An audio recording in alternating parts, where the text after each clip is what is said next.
hindi mo siya makausap eh.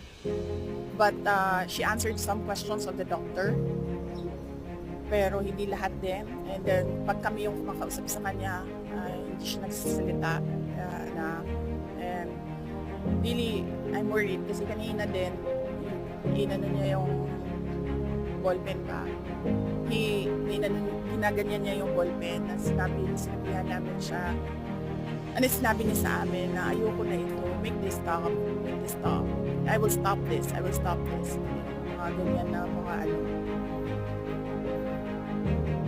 And she already said her piece kanina before she started, vomiting. She said her piece, parang she doesn't feel safe.